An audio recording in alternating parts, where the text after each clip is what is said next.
હવે વાત કરીએ ઈરાન ઇઝરાયલ યુદ્ધ વિશે।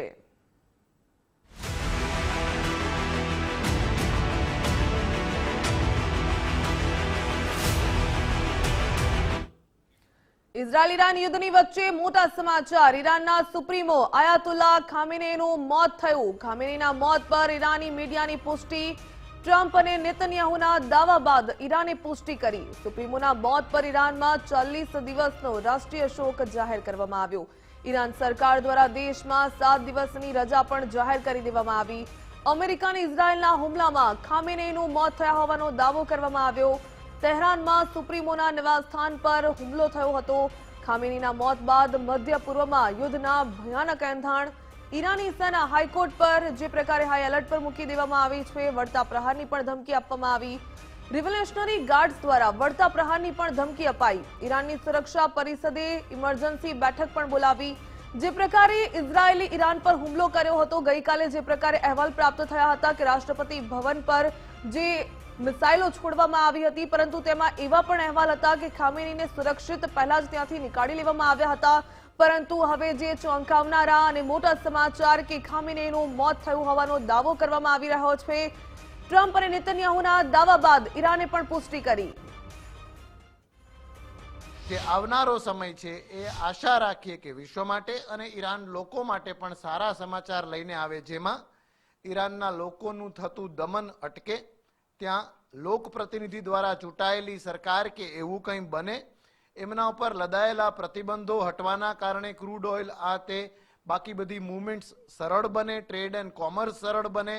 ભારતના પણ કેટલાક પ્રોજેક્ટ્સ જેમ કે ચાબહાર બંદરગાહનો પ્રોજેક્ટ છે જે અટકેલો છે, કે જે તકલીફમાં છે, એ વધારે સોલ્વ થાય, સપ્લાય રૂટ વધુ સારા થાય, ટ્રેડ એન્ડ કોમર્સની આપલે વધારે થાય, અને સૌથી વધારે ભારત જે એક નેચરલ ગેસની પાઇપલાઇન જે થોડી દરિયાની અંદરથી અને જમીન ઉપરથી આવવાની હતી, જેનાથી ભારતને સીધો સરળ રીતે નેચરલ ગેસ મળતો થાય, આ બધા અટકાયેલા પ્રોજેક્ટો ફરી પાછા શરૂ થાય અને લોકો જે અત્યારે ખુશી મનાવી રહ્યા છે, કદાચ ઉન્માદની ખુશી છે, પણ લાંબા ગાળાની ખુશી પણ ઈરાની લોકો મનાવે એવો સમય આવે, તેની અપેક્ષા ઈરાન અને આખા વિશ્વએ કરવી જોઈએ। તો આ તરફ ખામેનીના મોત પર પાકિસ્તાનમાં હિંસક દેખાવો કરવામાં આવ્યા। કરાચીમાં ટોળાએ અમેરિકાના દૂતાવાસ પર હુમલો કર્યો। કરાચીના હિંસક પ્રદર્શનમાં 8 લોકોના મોત થયા। હિંસા પર કાબુ મેળવવા માટે પોલીસે ફાયરિંગ કર્યું હતું। પાકિસ્તાનમાં દેખાવો કરવામાં આવ્યા। ખામેનીના મોત પર કરાચીમાં હિંસક પ્રદર્શન થયું, જેમાં 8 લોકોના મોત નિપજ્યા। પાકિસ્તાનના કરાચીમાં હિંસક દેખાવોના આ દ્રશ્યો। હિંસા પર કાબુ મેળવવા પોલીસે ફાયરિંગ કર્યું। ખામેનીના મોત પર પાકિસ્તાનમાં જે ટોળું હિંસક બન્યું હતું, અમેરિકા દૂતાવાસની બહાર તોડફોડ કરવામાં આવી। અમેરિકાના દૂતાવાસને રીતસરનું ટાર્ગેટ કરવામાં આવ્યું હોય તે પ્રકારે ટોળાએ અમેરિકા દૂતાવાસને બાનમાં લીધું।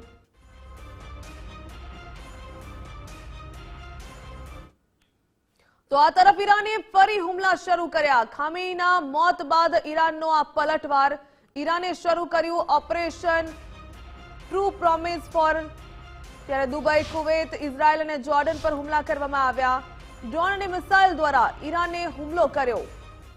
ટ્રુ પ્રોમિસ ફોર ઓપરેશન શરૂ કરી દેવામાં આવ્યું। ઈરાને દુબઈ, કુવૈત, ઇઝરાયલ અને જોર્ડન પર હુમલા કર્યા। ઉલ્લેખનીય છે કે ઇઝરાયલે જે પ્રીએમ્પ્ટિવ હુમલો કર્યો હતો ઈરાન પર, અને ત્યારબાદ ઈરાન પણ એક્શનમાં આવ્યું, જવાબી કાર્યવાહી કરી અને સતત હુમલા કરી રહ્યું હતું। પરંતુ જે પ્રકારે ખામેનીના મોત બાદ જે સમગ્ર મામલો સામે આવ્યો અને હવે ઈરાને પણ પલટવાર શરૂ કર્યો। ડ્રોન અને મિસાઇલ દ્વારા ઈરાને હુમલો કર્યો છે। ખામેનીના મોત બાદ ઈરાનનો આ પલટવાર। ખાસ કરીને વાત કરવામાં આવે તો દુબઈ, કુવૈત અને ઇઝરાયલ અને જોર્ડન પર હુમલા કરવામાં આવ્યા। આ દ્રશ્યો ગુજરાત ફર્સ્ટની સ્ક્રીન પર। ડ્રોન અને મિસાઇલ દ્વારા ઈરાને હુમલો કર્યો। ઇઝરાયેલે જે પ્રકારે હુમલા કર્યા હતા, અનેક ઈરાનની જે ગવર્નમેન્ટ ઇમારતો હોય કે પછી રાષ્ટ્રપતિ ભવન હોય, દરેક કહી શકાય કે મંત્રીઓના નિવાસસ્થાન હોય, જે મેઇન બિલ્ડિંગ ગણવામાં આવી ઈરાનમાં, તેને ટાર્ગેટ કરી હતી।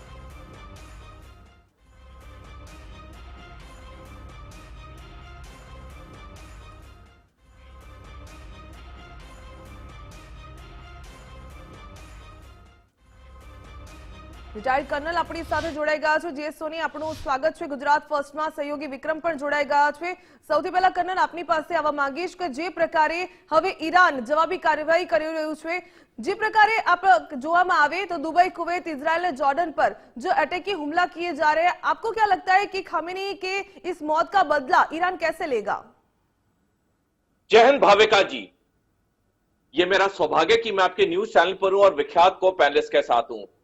जिस तरह से अमेरिका और इजराइल ने ईरान पे हमला किया और सोचा कि ये जंग उनके लिए आसान होगी, ये जंग उनके लिए आसान बिल्कुल नहीं हो रही है। जिस तरह से अमेरिका ने कल्पना की थी कि शायद वेनेजुएला टाइप आसानी मिल जाएगी, क्योंकि ईरान के पास दुनिया का एक अच्छा हाइपरसोनिक मिसाइल सिस्टम है। ईरान के ड्रोन प्रसिद्ध हैं, चाहे शाहिद 136 हो या फिर मुजाहिद ड्रोन हो, जिसका रूस ने यूक्रेन युद्ध में काफी इस्तेमाल किया है।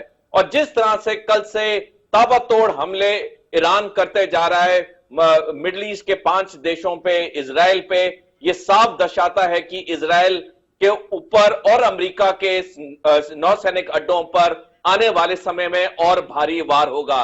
और जिस तरह से 24 घंटे भी नहीं हुए ईरान के सुप्रीम कमांडर की मौत हुए या उनके रक्षा मंत्री की मौत हुए और ईरान ने उनके उत्तराधिकारी का घोषणा कर दिया है, ये साफ दिखाता है कि ईरान एक लंबे युद्ध के लिए पूरी तरह से तैयार है। बिल्कुल विक्रम, हूँ आपनी पासे आवा मांगीश। એ પહેલા એક મહત્વપૂર્ણ સમાચાર મળી રહ્યા છે। ઈરાને ફરી હુમલા શરૂ કર્યા, ત્યારે ખામેનીના મૌત બાદ પલટવાર પણ શરૂ કર્યો છે। વિક્રમ, જે પ્રકારે અત્યાર સુધીનો સૌથી મોટો હુમલો થયો છે, સૌથી મોટા સમાચાર કે ઈરાન પર હુમલાને લઈને ઇઝરાયલે દાવો કર્યો। અત્યાર સુધીનો સૌથી મોટો હુમલો સેન્ટ્રલ અને વેસ્ટ ઈરાનમાં મોટો હુમલો કરવામાં આવ્યો। 500 થી પણ વધુ ઠેકાણાઓને નિશાન બનાવ્યાનો દાવો કરાયો। 200 થી પણ વધુ વિમાનની મદદથી હુમલો કરવામાં આવ્યો। हाल तो ईरान पर हुमलाने लईने इजरायले महत्वनो दावो कर्यो छे। ईरान होय के इजरायल एक कही शकाय के सौथी महत्वपूर्ण बाबत के बंने एकबीजा पर पलटवार करी रह्या छे। अने हवे डोनाल्ड ट्रम्पे खामेनीना मौतने आतंकनो अंत गणाव्यो। सौथी मोटा समाचार महायुद्धने लईने डोनाल्ड ट्रम्पे खामेनीना मौतने आतंकनो अंत गणाव्यो। विश्व हवे पहला करता વધુ સુરક્ષિત છે તેવું પણ અમેરિકી રાષ્ટ્રપતિ ડોનાલ્ડ ટ્રમ્પે કહ્યું। નેતન્યાહુએ કહ્યું કે ઇઝરાયલના દુશ્મનોનું પરિણામ આવું જ આવશે। રશિયાએ આ ઘટના માટે અમેરિકાને ઇઝરાયલની આકરી ટીકા પણ કરી। પુતિને ખામેનીના મોતને વૈશ્વિક શાંતિ માટે ગંભીર ફટકો ગણાવ્યો। ચીને મધ્ય પૂર્વમાં વધતી હિંસા અંગે ગંભીર ચિંતા પણ વ્યક્ત કરી। બ્રિટન અને ફ્રાન્સ દ્વારા ઈરાનને સંયમ જાળવવાની અપીલ કરવામાં આવી। સંયુક્ત રાષ્ટ્રએ સુરક્ષા પરિષદની ઇમરજન્સી બેઠક બોલાવી। હિઝબુલ્લાહ અને હમાસે બદલો લેવાની આંતરરાષ્ટ્રીય સ્તરે ધમકી આપી। ઇઝરાયલ અને ઈરાન યુદ્ધ જો કે હવે વાર પલટવાર શરૂ થઈ ગયા છે। વિક્રમ, એક બાદ એક વાર પલટવારની ઘટનાઓ સતત સામે આવી રહી છે, પરંતુ હવે હિઝબુલ્લાહ અને હમાસે પણ બદલો લેવાની આંતરરાષ્ટ્રીય સ્તરે ધમકી આપી। બીજી તરફ પાકિસ્તાનમાં પણ કરાચીમાં દેખાવો કરવામાં આવ્યા। ખામેનીના મોતનો ક્યાંક ને ક્યાંક બદલો લેવા માટે અમેરિકાના દૂતાવાસને ટાર્ગેટ કરવામાં આવ્યું। હવે આ યુદ્ધ ક્યાં જઈને અટકશે, કારણ કે બંને હવે વાર પલટવાર કરતા જોવા મળી રહ્યા છે। બિલકુલ ભાવિકા, એટલે ગઈકાલથી જ્યારથી આ યુદ્ધ શરૂ થયું છે ઈરાન પર, જ્યારે ઇઝરાયલે હુમલો કર્યો અને ત્યારબાદ ડોનાલ્ડ ટ્રમ્પ એટલે કે અમેરિકા સામે આવ્યું અને કહ્યું કે આ હુમલો અમારા દ્વારા અને ઇઝરાયલ દ્વારા કરવામાં આવ્યો છે, આ સૈન્ય ઓપરેશન છે। અને તેની પાછળ જે એક સૌથી મોટો જે ઈરાનને ઝટકો લાગ્યો એ કે ત્યાંના સુપ્રીમ લીડર ખામેનીનું મૃત્યુ થયું। હવે આ જે યુદ્ધ છે તેમાં ઈરાન પણ હવે પલટવાર કરી રહ્યું છે। ઈરાન પણ હવે પોતાનો જવાબી કાર્યવાહી કરી રહ્યું છે। ઇઝરાયલ પર હુમલો થઈ રહ્યો છે, પણ અહીંયા સૌથી મોટો સવાલ એ થઈ રહ્યો છે કે ઈરાન જે હવે દુબઈ જેવા યુએઈના અલગ અલગ શહેરોની અંદર જે અટેક કરી રહ્યું છે તે એક સૌથી મોટો સવાલ છે। ત્યાંના લોકોમાં ચિંતા છે અને એની પાછળનું શું કારણ છે? અમેરિકા હવે ક્યાં જઈને અટકશે? અમેરિકા જે એક બાજુ ડોનાલ્ડ ટ્રમ્પ મોટા મોટા દાવાઓ કરે છે કેટલા યુદ્ધ રોકાવ્યાના, અને હવે એક બીજું યુદ્ધ તેમણે શરૂ કરાવ્યું છે અને તે ખુલીને સામે આવીને ઇઝરાયલનો સપોર્ટ કરતા પણ જોવા મળી રહ્યા છે। એટલે સવાલ થાય કે એક બાજુ જ્યાં પીસ પ્રાઇઝ મેળવવાનો જે એમનો જે સપનું હતું, જે એક બાજુ યુદ્ધ રોકાવ્યાના મોટા મોટા દાવા કરતા હતા, ત્યાં બીજી બાજુ એમણે યુદ્ધ શરૂ પણ કરાવ્યું। ખામેનીને તેમણે આતંકના સૌથી મોટા નેતા ગણાવ્યા। એટલે આ જે વાતો થઈ રહી છે, અમેરિકા ક્યાં જઈને અટકશે, ઈરાન ક્યાં જઈને અટકશે, ઇઝરાયલ શું કરશે, આ તમામ આપણે સવાલોના જવાબ મેળવીશું। આપણી સાથે આપણા સહયોગી ઉદય જોડાઈ ગયા છે। ઉદય, અત્યારની જે આ યુદ્ધની પરિસ્થિતિ જે આપણે જોઈ રહ્યા છીએ, ઈરાન અને ઇઝરાયલ એકબીજા પર હુમલા કરી રહ્યા છે। ઈરાનની અંદર હવે ખામેનીના પુત્રને પણ અહીંયા સત્તા પર બેસાડવામાં આવ્યા છે। ઈરાન હવે શું કરશે, અમેરિકા શું કરશે, કેવી પરિસ્થિતિ અત્યારના માહોલ પ્રમાણે? આમ તો છેલ્લા થોડા દિવસોથી, આમ તો મહિનાઓ કયો તો પણ ચાલે, ખામેનીના પુત્ર જ બધી વ્યવસ્થા કરતા હતા, તંત્ર ચલાવતા હતા. ઈરાન, મને એવું લાગે છે અહીંથી વધારે પડતું અગ્રેસર થઈ શકે આક્રમક, કારણ કે એનું એટલા માટે કે જો ઈરાનને માનવું હોય તો એ 2-3 વાર જે ચર્ચા જીનેવામાં થઈ એમાં માની જાત, પરંતુ જે 4 શરતો અમેરિકાએ મૂકી, ઇઝરાયલ અને અમેરિકાએ મૂકી હતી કે ભાઈ તમે પરમાણુ હથિયાર નહીં બનાવી શકો, તમે ઇનરિચમેન્ટ સંપૂર્ણ રીતે ઝીરો કરી દો, તમે મિસાઇલ પ્રોગ્રામ બંધ કરી દો, અને પ્રોક્સીઓ જે હમાસ, હુતી અને હિઝબુલ્લાને જે તમે મદદ કરાવો એ બંધ કરી દો. આ 4 શરત માનવા ઈરાન ત્યારે પણ તૈયાર નહોતું, એટલે પણ જો માનવું હોત તો ત્યારે માની જાય.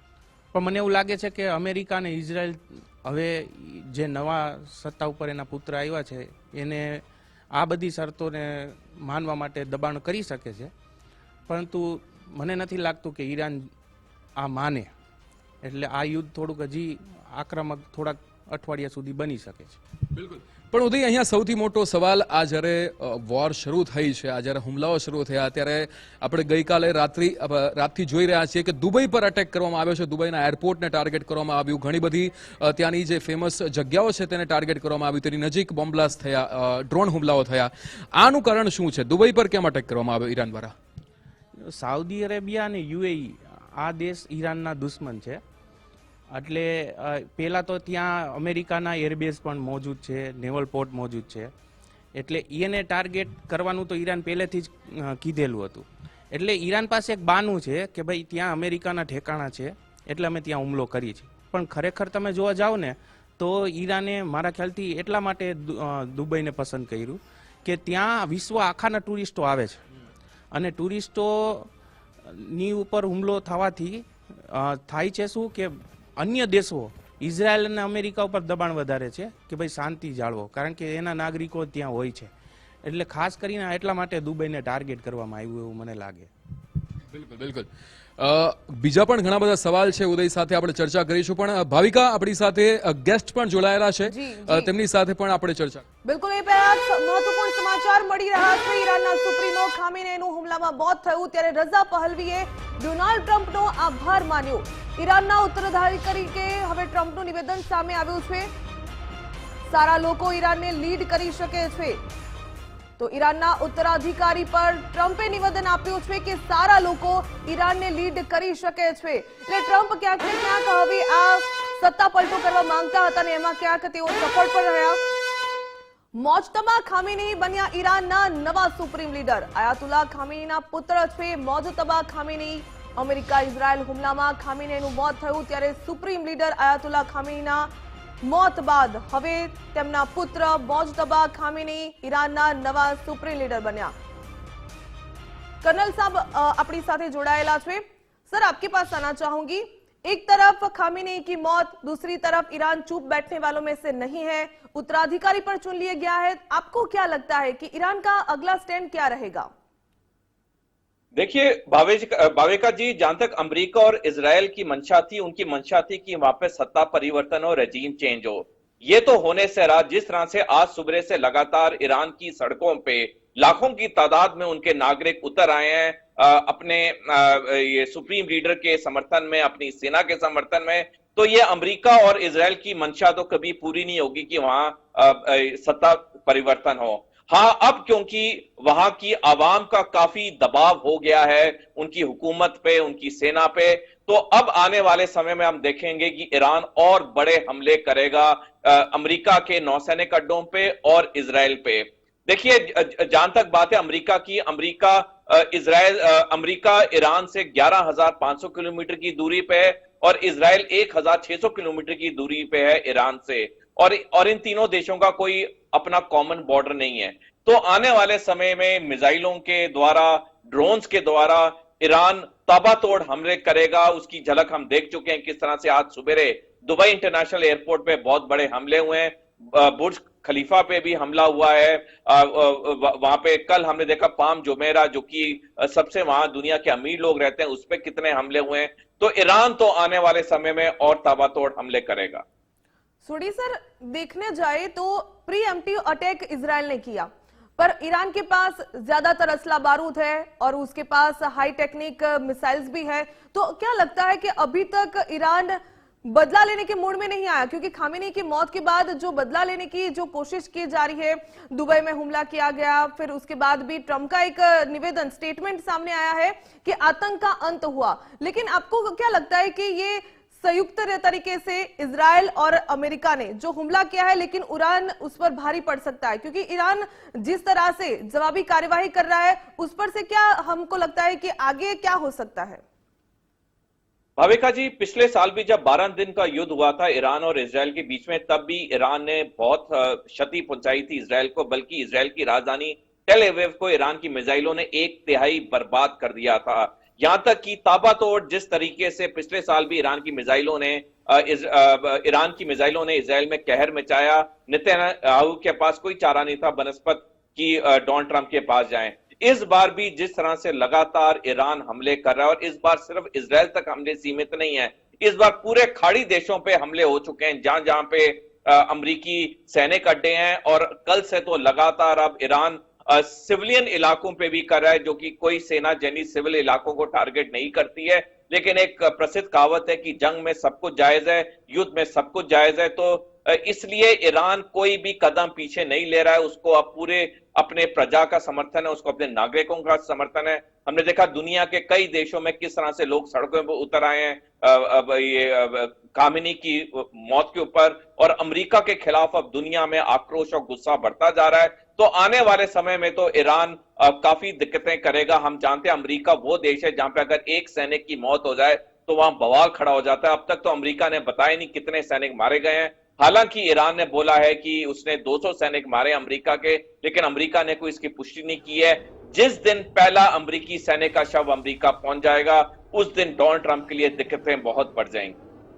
सोडी सर, जिस तरह से ये कंडीशन देखी जा रही है, कल से लगातार ईरान एक के बाद एक अटैक कर रहा है, अमेरिकी सैन्य बेस हो उसको भी निशान बना रहा है। लेकिन जो सबसे महत्वपूर्ण इंपॉर्टेंट बात यह है कि स्टेट ऑफ हॉर्मुज बंद कर सकता है, ऐसी धमकी भी ईरान ने दी है। अगर ऐसा हुआ तो 40% एनर्जी जो वहां से आती है, अलग अलग देश है, उनको भी इफेक्ट करेगा। आपको क्या लगता है कि आगे ये जो इजराइल और ईरान का युद्ध चल रहा है, उसमें अमेरिका कूद पड़ा है, लेकिन डोनाल्ड ट्रंप भी ऐसा चाह रहे थे कि रियासी सत्ता पलट हो, तख्ता पलट हो, लेकिन ये तो होने से रहा। पर ये दूसरी कंट्री पर कैसे असर कर सकता है? देखिए भाविका जी, स्ट्रेट ऑफ हॉर्मुज में से दुनिया का 28% तेल आता है और 20% गैस आती है। और अगर ये स्ट्रेट ऑफ हॉर्मुज बंद हो गया तो दुनिया में जो एनर्जी की कीमतें हैं वो बहुत बढ़ जाएंगी। भारत का 47% तेल स्ट्रेट ऑफ हॉर्मुज के जरिए आता है। हालांकि कल हमारे पेट्रोलियम मंत्रालय ने एक बयान इशू किया जहां बोला है कि भारत को चिंता की बात नहीं, हमारे पास 74 दिनों का तेल है।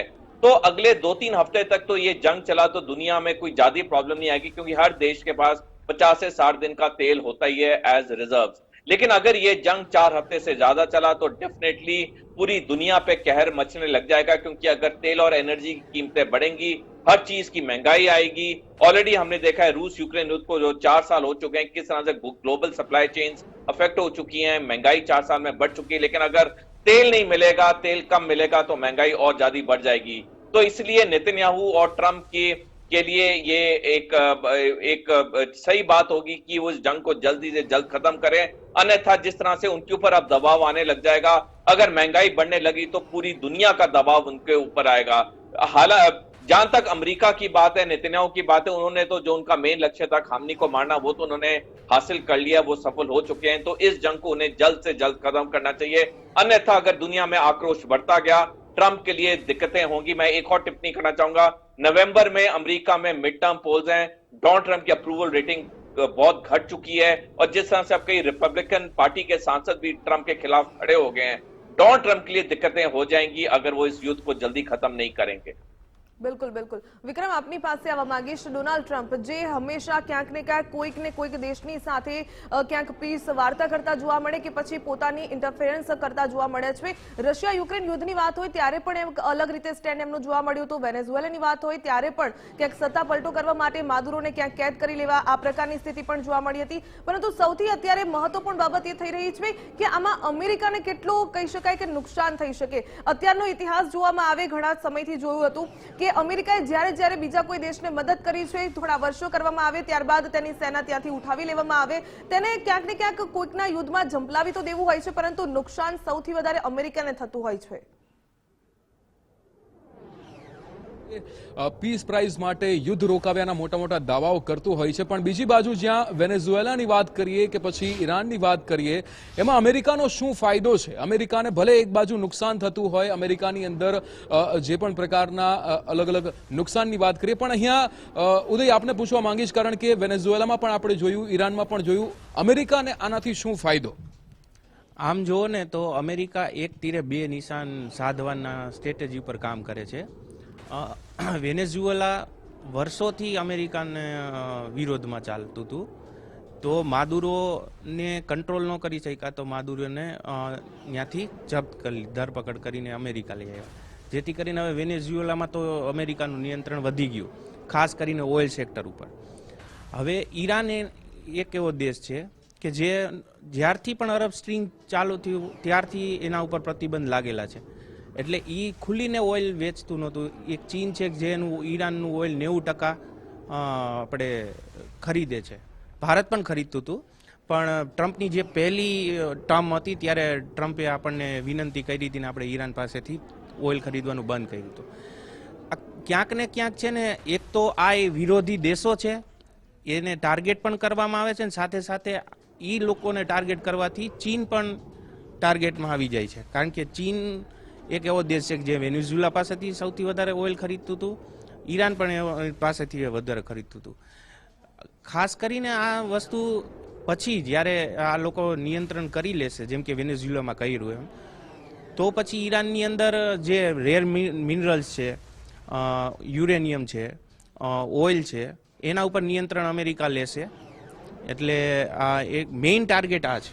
પણ ઉદય, હવે ઇઝરાયલ અને અમેરિકા મળીને હવે શું કરશે? એની શું આગળની પરિસ્થિતિ હશે?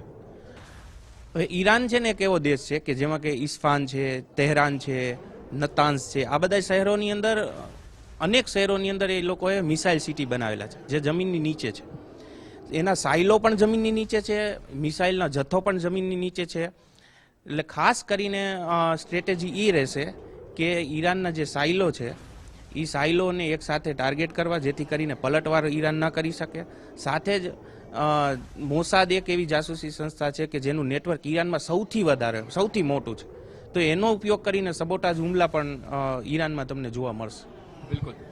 એટલે ભાવિકા, ક્યાંક ને ક્યાંક આપણે જોઈ શકીએ છીએ કે અમેરિકા એટલે કે ડોનાલ્ડ ટ્રમ્પ જે અત્યારે નિર્ણયો પર કામ કરી રહ્યા છે, એમને જ્યારે પણ એ હત્યા થઈ અને પછી જ્યારે પુત્ર તેમને ઉત્તરાધિકારી તરીકે તેમના પુત્રને રાખવામાં આવ્યા, ખામેનીના પુત્રને, ત્યારે તેમના ડોનાલ્ડ ટ્રમ્પના કદાચ વિચારો એવા જ છે કે હવે એ ઈરાન પર સંપૂર્ણ દબાવ બનાવી રાખશે, ઈરાનને જે પણ કહેશે તે પ્રમાણે ઈરાન કરશે. પણ અત્યારે ઈરાન જે રીતે કાર્યવાહી કરી રહ્યું છે, દુબઈ પર એટેક કરી રહ્યું છે, અલગ અલગ બીજા 11થી વધારે જે મિડલ ઇસ્ટના જે દેશ છે ત્યાં અત્યારે યુદ્ધની પરિસ્થિતિ બની છે. એટલે આગળ શું થાય છે, ઇઝરાયલ અને અમેરિકા વચ્ચે કેવી વાતચીત થાય છે અને ઈરાનને કેવી રીતે દબાવવામાં આવે છે, ઈરાનની શું પ્રતિક્રિયા રહે છે, તે તો આગળનો સમય બતાવશે. ભાવિકા. બિલકુલ વિક્રમ, ધન્યવાદ જોડાવા બદલ.